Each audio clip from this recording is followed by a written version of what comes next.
Hey, you possum peeps. Today is Friday, August 16th, 2024, and you're watching The Weekly Paw.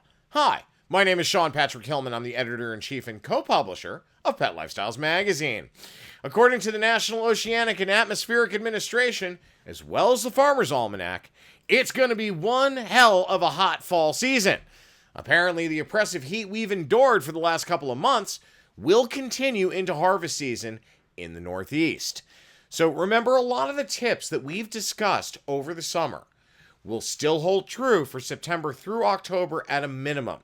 Yes, 2024 will have an Indian summer this fall, so be prepared. Now, bear in mind, there have been plenty of times in the last decade where you'd have a 90-degree day at the end of September or even in the middle of October.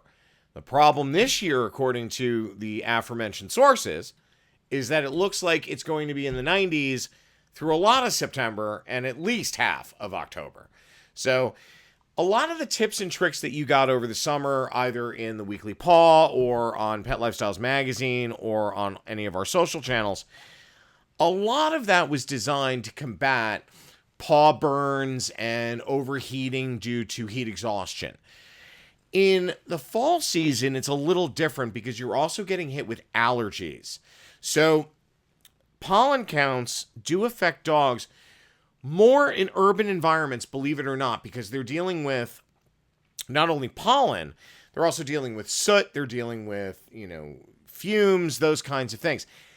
That all comes into a dog's immune system and can create a lot of problems. So do yourself a favor, the next time you're at the vet, if your dog does indeed have allergies, or if you notice seasonal allergies, where they're gnawing at their paw or licking at their paw a little too much, or maybe they're a little agitated, those kinds of things, talk to your vet about a shot called Cytopoint.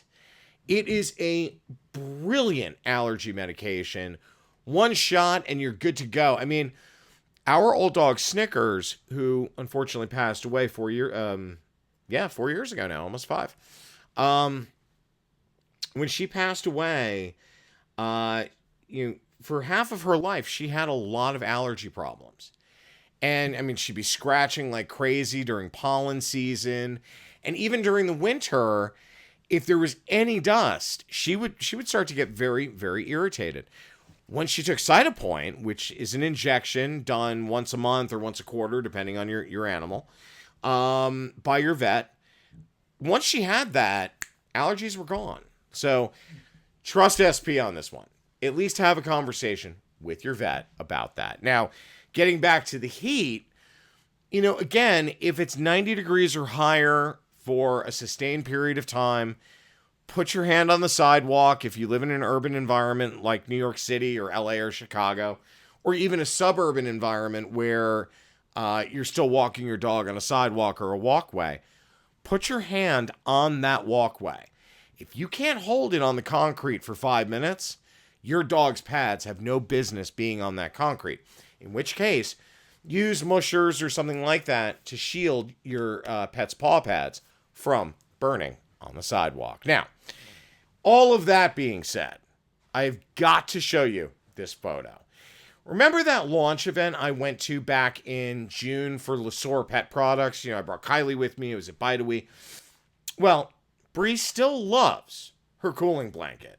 Now, this morning, Kylie took her out for a heavy and fairly long walk. So by the time she got back, she's panting and all this stuff. So she lays down on the couch. I just throw the cooling blanket over, cool down right away. It was amazing to watch. Now, my friend Kara Ward at 5WPR, who represents Lesure, she continues to amaze me with new product announcements from this PAWFECT brand. Check this out.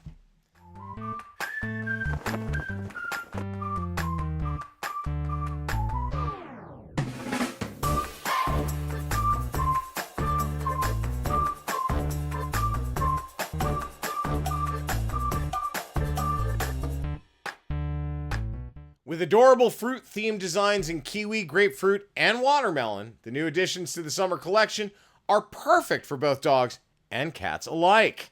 Just so adorbs. I mean, Everything about the Lesure brand, I absolutely love. It's very well designed, well constructed, great materials, and they make it so easy for the pet parent. So, and frankly, Bria loves their products as well. So that, if that isn't a test result for you, I don't know what is. But check them out at the URL today. Now, as you know, I promised that I would spend a little more time on viewer emails and feedback in episodes. So last week we started the episode with a couple of questions and the like. So today I'm only going to tackle one because we have a limited amount of time. I received an email from Darlene in Manhattan last night. She couldn't remember the name of the brand that made the plushie of Brioreo that sits in the background of every episode. And as you can see, that's exactly where she is.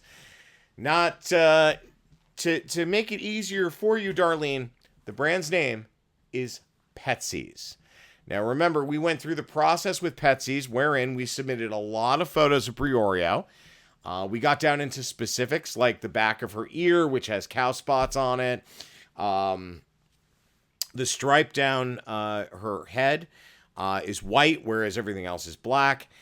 And Petsy's did the most amazing job. I mean, as you saw, it looks exactly like Brioreo.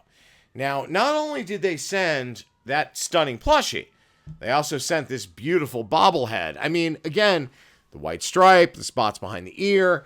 They even got the right amount of coloring of white to black ratio on her head and on her ears, as well as on her body, and even that white gap on her tail. So, you know, Petsy's, as far as I'm concerned, can do no wrong. Great company. The process itself, please remember, is very detail oriented because they want to get it as close to a virtual twin of your pet as they can. And the way they do it, you go online, you fill out the form, you submit the photos, and they're U.S. manufacturing because they don't manufacture abroad. Everything is done here in the United States. So they've got, you know, seamstresses and designers and all of these people. And what they do is they go through the form, they go through the photos, they start their design. And as they have questions, they contact you. And if they need more detailed imagery, they will ask you for it. It really is a wonderful process. It takes a little bit of time, but perfection doesn't happen overnight. Now, as I said before, you know, it looks exactly like Brie. So earlier this week, ironically, my friend Ryan came to my office for a meeting. And as soon as he walks in the door, he sees the plushie. He totally thought it was Brie, even though Brie was standing right next to him licking his leg. I literally doubled over. I was laughing so hard. We normally don't talk politics on the Weekly Paw or in Pet Lifestyles magazine. However, that policy is going to change a bit for the next couple of months. And it has nothing to do with those strange humans that are running for president either. This week alone, I received information from a few brands, organizations, and companies that are actually throwing their paw into the political realm by putting up candidates of their own. As an example, did you know that Morris the cat from 9 Lives is running for president for the 4th time? Well, he's looking for the PAWFECT running mate. Same for petfluencer Chowder the Bulldog. He's announced his campaign and is also seeking a running mate, and both of them are holding contests to identify who those running mates are going to be. So we're going to dive into that in next week's episode because we're going to cover this election, this paw election, if you will, over the next couple of months. Now, a major pillar of Chowder's platform is driving awareness of and donations to our pack mates at Best Friends Animal Society. Now, unlike some media organizations, Pet Lifestyles magazine is completely unbiased. Our only interest is passing along the candidates' positions and platforms of policy, who their running mates are, and what they plan to do to help increase adoptions and animal rights in the United States. So, in the interest of offering equal time to both candidates that we have so far, and again, remember, there are likely more coming down the pipe, here is Morris the Cat's campaign video. Time to elect a presidential candidate who stands for positivity. Morris. He believes everyone has the right to prosper. Good home, good health, good food. He's bringing everyone together, even cats and dogs, to help shelter pets. Now he's searching for a running mate who shares his belief in the good life for all. Nominate your cat or dog if you think your pet has what it takes. The winner will choose which animal shelter receives a donation from 9 lives. Nominate your pet today for a more positive tomorrow. Morris for president. Morris approves this video. So we haven't gotten a campaign video from Chowder yet, but we thought this video would be appropriate to show his skills. Without commitment, you'll never start. But more importantly, without consistency, you'll never finish. Keep working, keep striving, never give up, fall down 7 times, get up 8. Ease is a greater threat to progress than hardship. So keep moving, keep growing, keep learning. See you at work. Wow, talk about talent. I am sure the abilities he showed to thrash like that will come in very handy in the fight to save them all. I mean, did you see the way he took those turns? Wow. Okay, over the next couple of months, we're going to talk more and more about these pawsome candidates, their running mates, as well as their proposed cabinet members, and what they're planning to do to change the world. Welcome to this week's Furry Friday. This is the part of the episode where we talk about adoptables and the shelter or rescue they came from.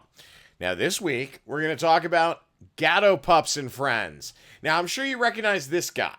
That's right, it's Joe Gatto himself, formerly of Impractical Jokers on True TV, and someone I have had the honor of working with to help our forever friends for a long time. He and his wife, Bessy, started this rescue because of their volunteer work, as well as wanting to help out senior forever ones find loving and responsible homes. So we're going to dive more into this very funny rescue couple shortly. First up, though, is Popsicle. He may be missing a paw, but that doesn't stop this 8-year-old from giving you all the love. So, I guess this is a good time to talk about this. When you're dealing with a senior forever one, especially in rescue and adoption, okay? What ends up happening is, everyone's like, oh, mommy, I want a puppy. Let me tell you something. Puppies are an enormous amount of work.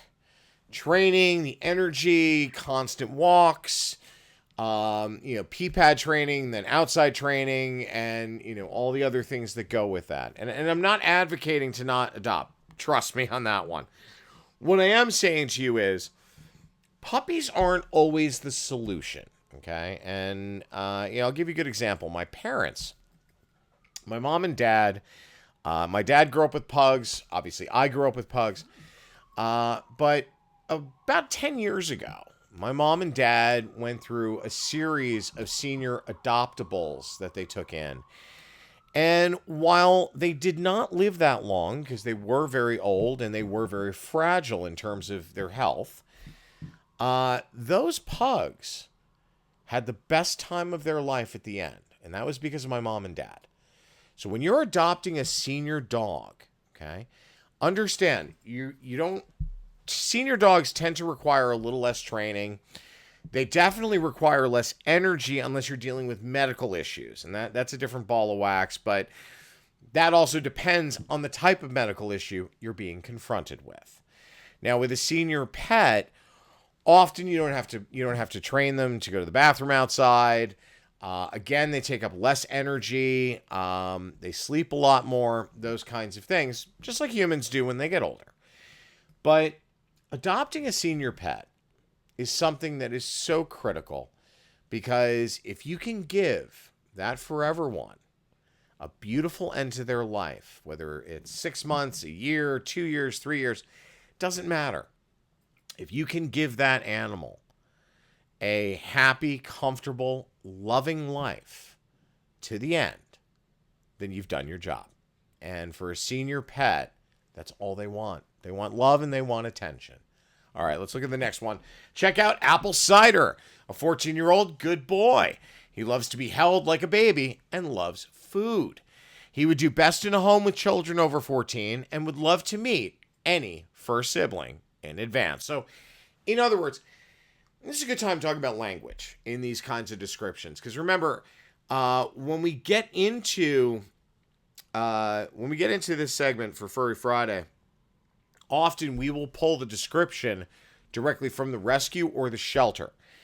And the language that they use to describe these pets often has some hidden things in it. So in this case, do not suggest for Apple Cider children that are that are under 14. And if there's a first sibling, you're going to want Apple Cider to meet that animal in advance of the adoption. And knowing Joe and Bessy Gatto, I have no doubt in my mind that they would insist on doing a meet and greet between the two before you adopt. As a matter of fact, and this is a good point, in any situation where there is an animal already present in a home and you're going to adopt a second one, you have to do a meet and greet, and it's got to be in neutral territory. So the best thing to do, to be honest with you, would be outside of the rescue or shelter facility. Definitely not in your home. Bring your pet, your existing pet, to those facilities so that they can do a meet and greet. You can do it in a controlled situation. This way, neither animal has the advantage. It's not their home ground. It's neutral territory, so there are no territorial issues. There are no emotional issues attached to that. And it does make assessing the relationship or the possibility of a relationship a little easier on everyone involved. So just bear that in mind if you're going to adopt and you already have a pet in your home. Lastly, here's Biscuit. Biscuit may be 10, but he acts like a puppy. He definitely needs a patient adopter to give him time and space to warm up. But once he does, he'll be the best friend you ever had. He likes to be the only dog around to get all your love and attention. Okay, so again, talking about language, he likes to be the only dog around. So you should not put that dog into a home that already has a pet. Okay, that's essentially what they're saying. Now, bear in mind, I'm pointing this language out to you. Joe and Bessy, other rescues, shelters, they all know this, and they will ask you the questions before you adopt to make sure that you understand, to make sure you set up for success, that you understand what particulars with what animal are true and what you need to deal with if you want to adopt that animal. So in this case, I'm a big advocate for adopting a senior. Joe and Bessy, let's get into the rescue description, and then we'll talk about Joe and Bessy. So now talk about Gatto Pups and Friends. They are a registered 501c3 nonprofit sanctuary and rescue for senior, disabled, and unwanted animals, providing them with a loving home for however long they may have left. Now, Bessy and Joe's love for animals, especially senior dogs, has provided a home for those overlooked and unwanted. The two of them, the way that they have approached this is just amazing.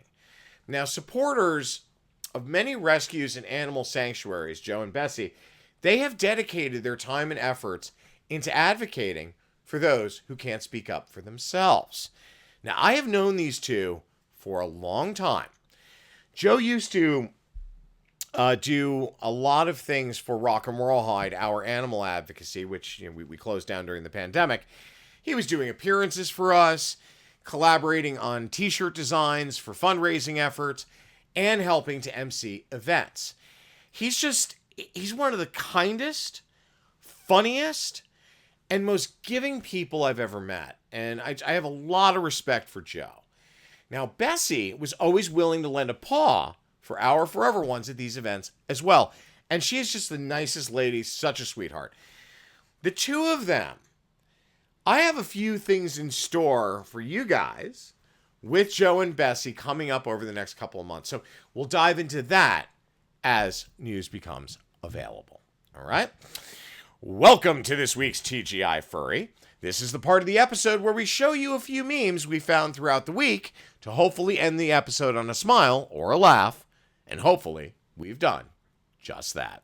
All right, guys, I'm out of time. Stay pawsome. Have a great weekend. We'll see you next Friday.